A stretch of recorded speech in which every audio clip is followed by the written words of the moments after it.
Como é bom estarmos de volta, meditando na carta que mudou o mundo, a maravilhosa Epístola de São Paulo aos Romanos. Nós estamos falando hoje sobre a mensagem número 39 dessa epístola, e que tem o título A Mentalidade Correta. E eu queria continuar em cima do versículo 5, que tem uma verdade e uma profundidade gigantesca. Vamos ver juntos? Fala assim, ó. Romanos 8, 5. Diz assim: Os que vivem segundo a carne têm suas mentes voltadas para o que a carne deseja. Mas os que vivem de acordo com o Espírito está com E maiúsculo, né? Falando do Espírito Santo, têm que suas mentes voltadas para o que o Espírito deseja. Nós já explicamos que quando a Bíblia fala sobre a carne ele não está falando do tecido muscular, né? Ele está falando desse psique, da personalidade humana, da natureza humana, né? Conjunto aí de alma, corpo, a mente, tudo isso que é humano, essencialmente humano. E o espírito nosso, que foi recriado quando a gente entregou a vida a Cristo, que agora está conectado diretamente ao Espírito Santo. Nós falamos uma mensagem chamada Kata-Sarx e Kata-Pneuma.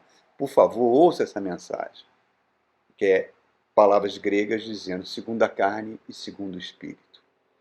Reparem, irmãos, Romanos capítulo 8, nós estamos vendo que é um capítulo tão lindo, porque ele traz a presença do Espírito Santo. E o Espírito Santo atuando no espírito humano é a garantia da nossa liberdade.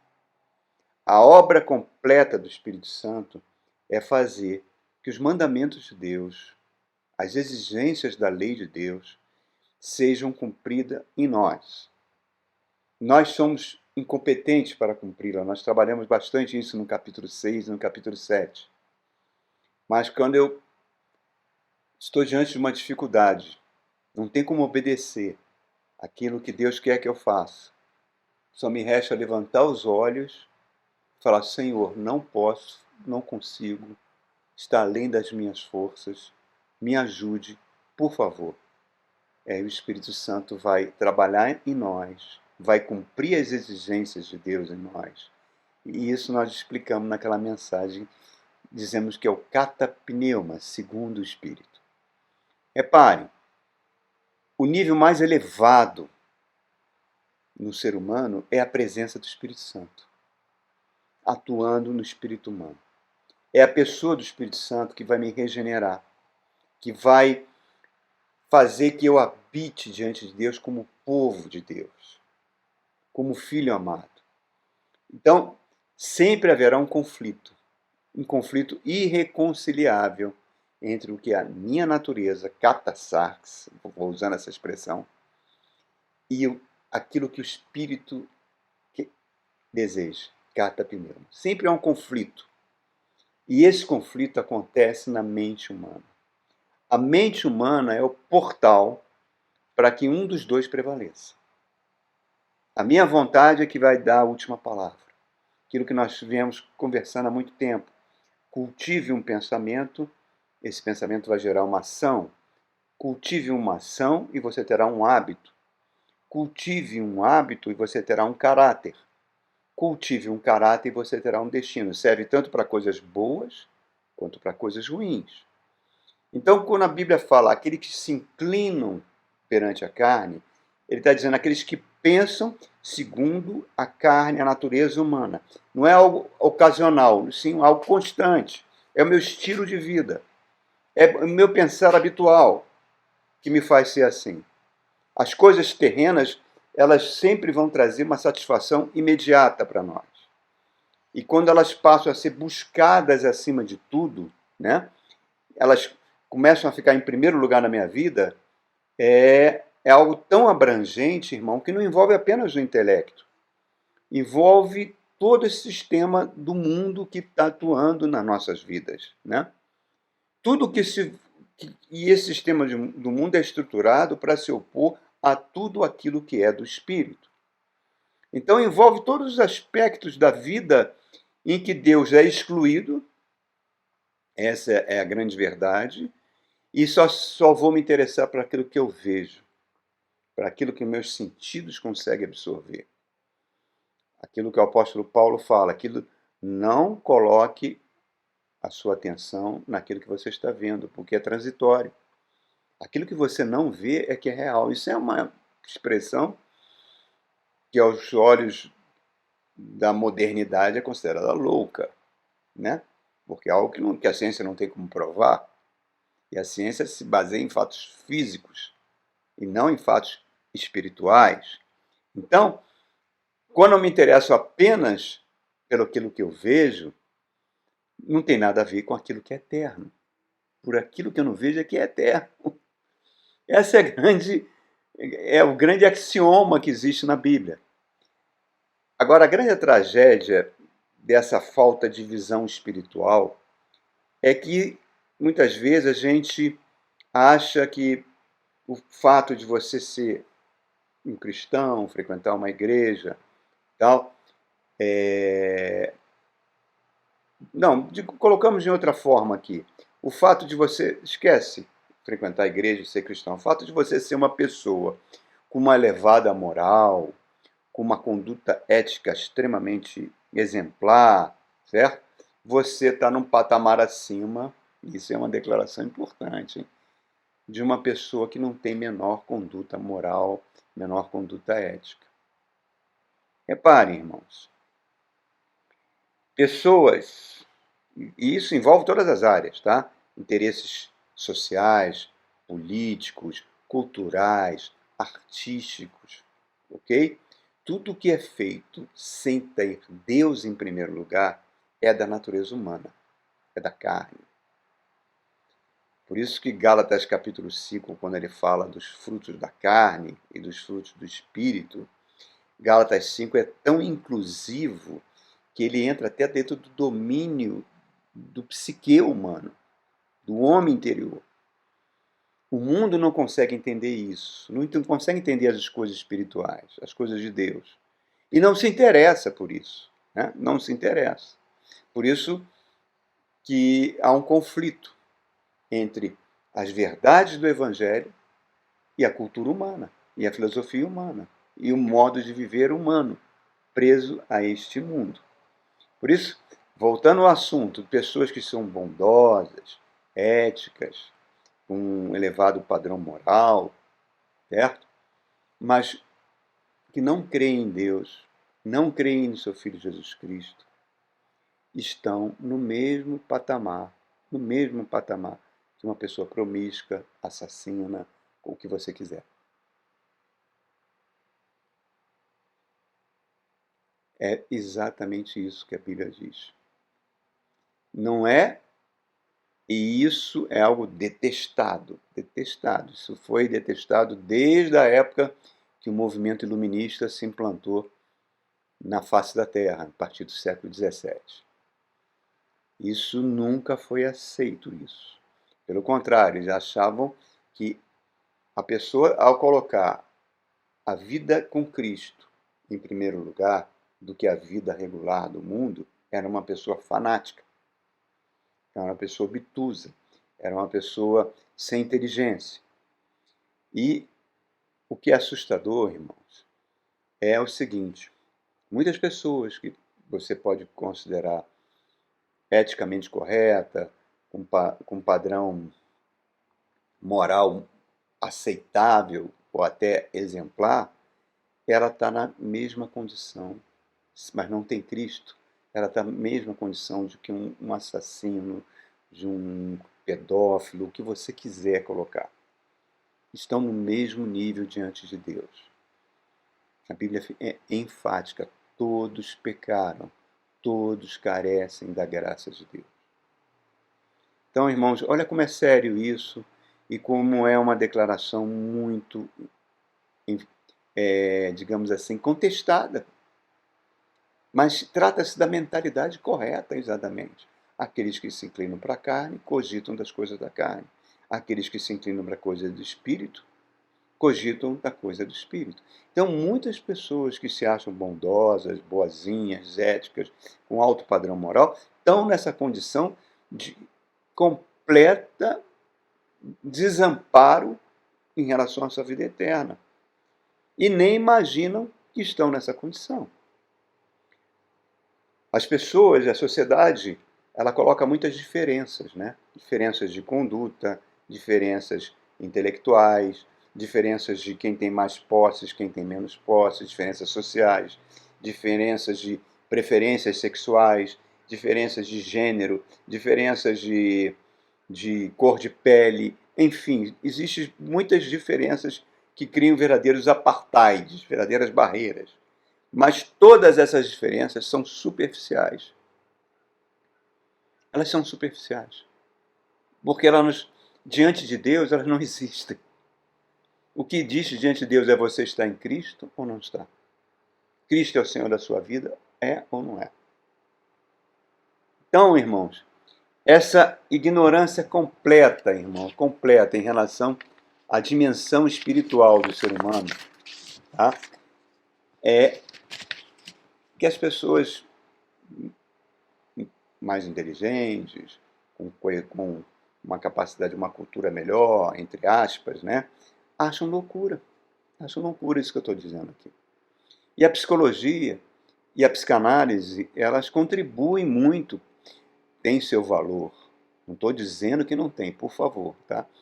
Tem o seu valor para nos ajudar na nossa conduta, e ajudar a superar traumas, tudo isso é muito bom. Mas elas ignoram a dimensão espiritual. Então, o que é um cristão? O que é um cristão? É uma resposta de muito baixo nível você dizer é aquela pessoa que não tem vícios, é aquela pessoa que tem uma conduta moral legal. Não, o cristão não é isso. O cristão é aquela pessoa que se inclina para as coisas de Deus. O cristão é aquele que busca a presença do Espírito Santo. O cristão é aquele que tem na sua mente uma ideia fixa de ter maior intimidade com Deus. Quando Moisés queria falar com Deus, né, estava lá um acampamento, eles acampados no deserto, Moisés se dirigia para a tenda da congregação, passava pelo povo, Josué ia atrás de Moisés, Josué ficava fora da tenda e lá na tenda Moisés falava com Deus. Tanto é que quando Moisés morre e vai ser escolhido o sucessor, teoricamente Caleb tinha mais condições para ser um líder do povo, ele era um líder militar fantástico, mas Josué foi escolhido. Por quê? Porque Josué não saía da tenda do lado de fora, querendo ter um pouquinho da intimidade que Moisés tinha com Deus. Então, estão entendendo o que eu estou querendo dizer aqui, irmãos? Nós precisamos ter essa sede de Deus. Ter essa sede de querer ver Deus. Deus, fala comigo. Senhor Jesus, eu te amo profundamente. Fala comigo. Porque Romanos capítulo 8 diz que todo aquele que é guiado pelo Espírito de Deus é filho de Deus. Então, esse conceito satânico, anticristão, dizer que todos os seres humanos são filhos de Deus, não é verdadeiro, irmão. Não é verdadeiro. Todos os seres humanos são criaturas de Deus. Olha que eu estou falando frases que chocam uma pessoa inteligente. Vão me achar louco, fanático por estar falando isso. Mas somente aquele que é guiado pelo Espírito Santo de Deus é filho de Deus. Ponto. É isso que Romanos fala para a gente. Então eu tenho que fixar na minha mente as coisas de Deus. Aquilo que o salmista fala, né? Assim como a corça tem sede das águas, assim a minha alma tem sede de Deus vivo. Jesus falou, aquele que crê em mim, fluirão rios de água viva. 1 Coríntios capítulo 2 diz que as coisas do Espírito não estão dentro do intelecto humano, não estão dentro da mente humana. Você pode ser uma pessoa ativa na sua igreja, você pode ter interesses em determinadas denominações, pode ter até interesse em teologia, tá? Mas sistemas teológicos, sistemas filosóficos, eles são sistemas intelectuais. Não são, e eles podem, na realidade, às vezes até prejudicar prejudicar ao você tentar compreender as coisas de Deus. Eu vou estudar as biografias dos homens de Deus, dos santos. Lindo, é bacana, é inspirador, mas não é o suficiente. O suficiente é uma relação pessoal tua com o Espírito Santo de Deus. Uma relação de todo dia, porque olha só, quando Jesus veio à Terra, aqueles homens que eram profundos conhecedores da palavra de Deus, conhecedores da Bíblia da época, né? Da Bíblia judaica, do Antigo Testamento, sabiam de cor todos os livros do Antigo Testamento. Foram esses homens que mataram Jesus. Foram esses homens que odiaram Jesus. Então, esses homens eram teólogos do mais alto padrão. Foram eles que mataram Jesus, porque não compreenderam as coisas do Espírito. Então, irmãos, os fariseus eram um exemplo disso. Então, e hoje em dia, as coisas do Espírito também, principalmente no nosso país, que é um país muito influenciado por tradições religiosas, essas tradições religiosas muitas vezes entram dentro das igrejas. E muita gente acha que a influência do Espírito Santo é a busca por uma experiência sensorial, ou busca por um determinado homem que pode ser um profeta, que vai falar o que vai acontecer no seu futuro. Reparem como essas coisas são sutis, irmãos. Reparem como tudo isso acaba transformando, às vezes, um culto de ouvir a palavra de Deus numa sessão espírita evangélica. Por favor, sem nenhuma crítica.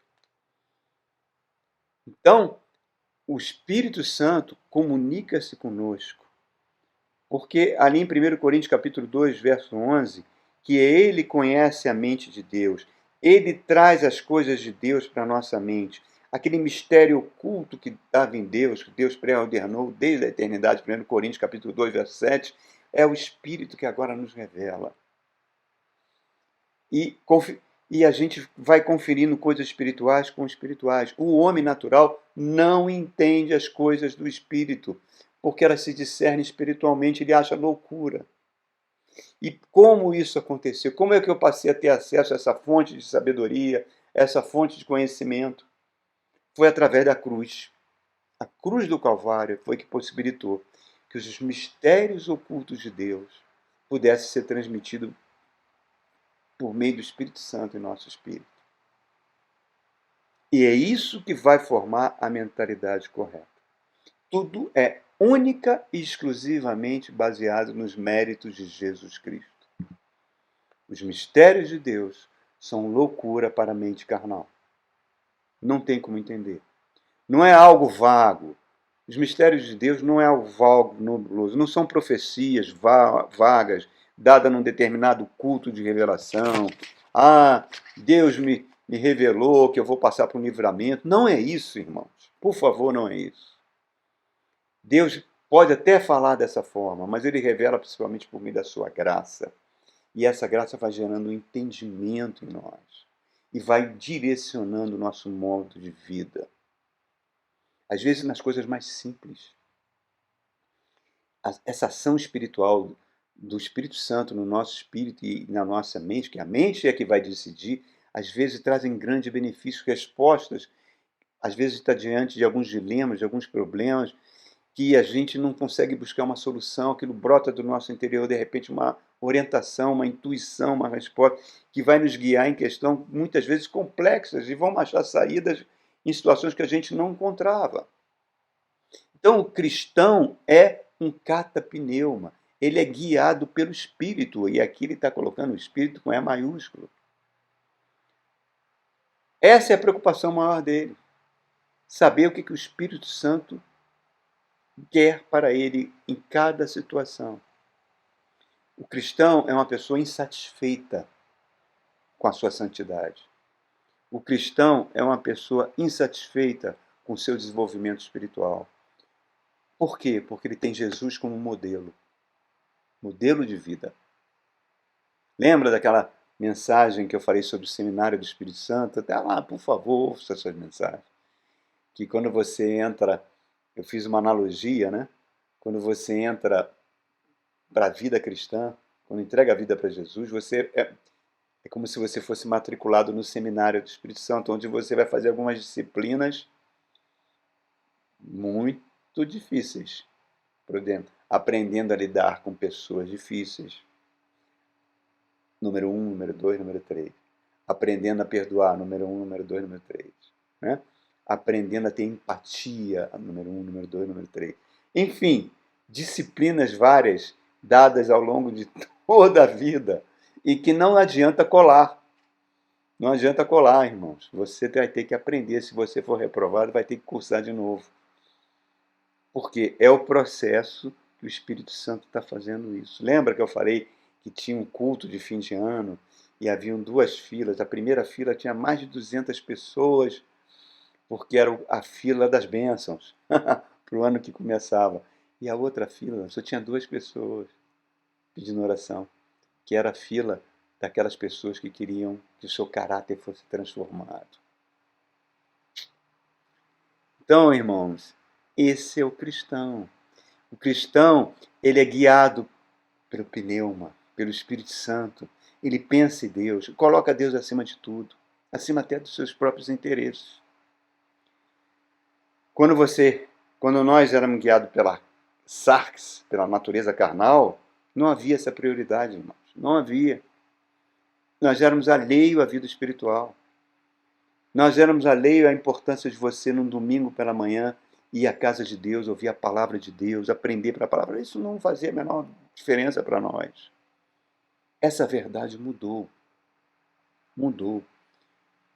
Agora, o aqui e o agora não é tão mais importante do que a eternidade. A eternidade passa a me fascinar mais.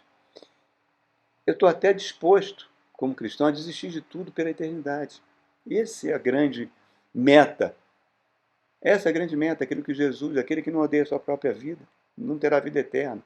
Não, é você colocar a vida eterna como algo maravilhoso, um objetivo de vida. O cristão guiado pelo Espírito Santo, ele tem uma consciência profunda da sua pecaminosidade e se preocupa com ela. Ele se preocupa com a sua relação com Deus, com o seu destino eterno. A verdade da sua vida mudou. Antes ele podia orar de vez em quando, hoje é essencial. Ele não consegue viver sem orar a Deus. O cristão não tem nem menor dúvida sobre a pessoa de Cristo. Podem as pessoas falarem, fazerem filmes. Para ele, Cristo é 100% Deus e 100% homem. O Espírito Santo revelou isso para ele. Para ele, as religiões e os príncipes desse mundo, os poderosos do mundo, não se preocupam com isso. Mas o cristão se preocupa com o seu plano de salvação, com a sua justificação, com a sua santificação. Isso são realidades espirituais para a vida dele. Aquele que é guiado pelo sarx, catasarx, pela sua natureza carnal, não entende isso. Espiritualmente ele está morto, irmãos. O cristão guiado pelo Espírito Santo, pelo pneuma, ele olha para o mundo e vê que não tem saída para esse mundo. Esse mundo não vai melhorar.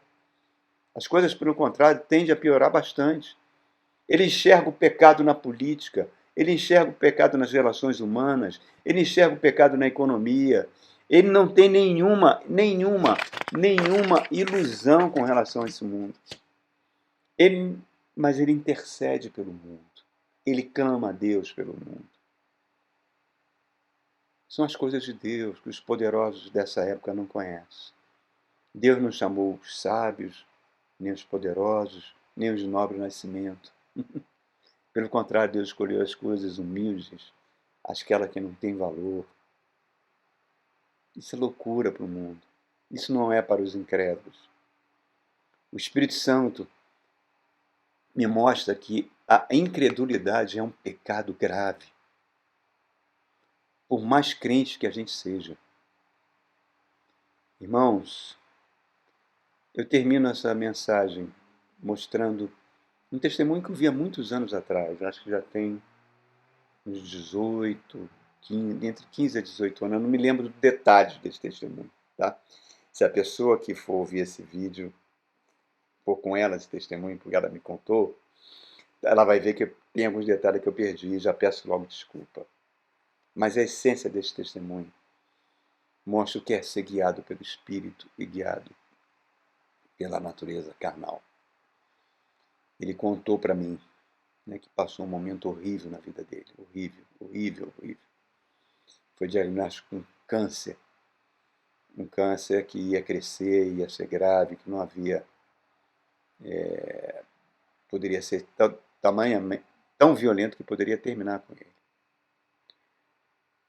Ele ouviu aquela notícia, ele se lembrou da palavra que está em Coríntios. Perplexo, mas não desanimado. Abatido, porém não destruído. Perseguido, porém não desamparado. Ele ficou com aquilo na cabeça. E ao mesmo tempo ele estava passando por uma situação financeira difícil. E ele precisava de um empréstimo para fazer o tratamento do câncer. E procurou o seu patrão na época e ele falou, olha, infelizmente a nossa empresa não é empresa de caridade. Não tem como obter recursos para isso. Te ajudar nisso. E ele ficou tão abatido com aquilo. Mas ele teve uma reunião de oração. Uma reunião de oração na sua igreja. Ele colocou diante dos irmãos essas dificuldades tremendas que ele estava passando e pediu oração.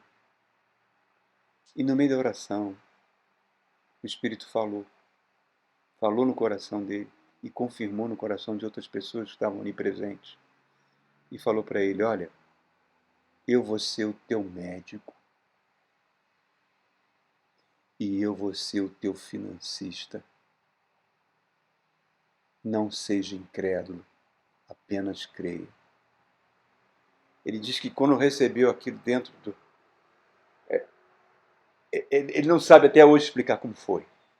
Se foi uma voz que falou, mas aquilo veio com uma clareza tão grande que naquela noite ele dormiu profundamente, irmãos. E o seu câncer regrediu.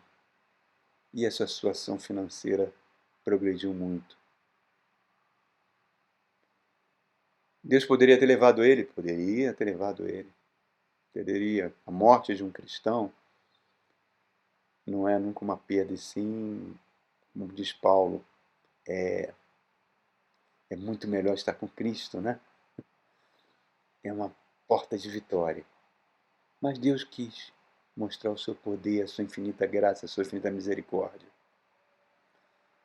E ele falou, olha, nunca mais eu quero perder essa mentalidade. Eu vou buscá-lo enquanto eu viver. Essa é a mentalidade correta. É isso que o apóstolo Paulo está querendo dizer. Os que se inclinam para a carne cogitam das coisas da carne. Os que inclinam para o Espírito se inclinam para as coisas do Espírito. Aí. Que esse ensino nos abençoe. A mim e a você. Amém? Até o nosso próximo encontro na Carta que Mudou o Mundo. Fique com Deus.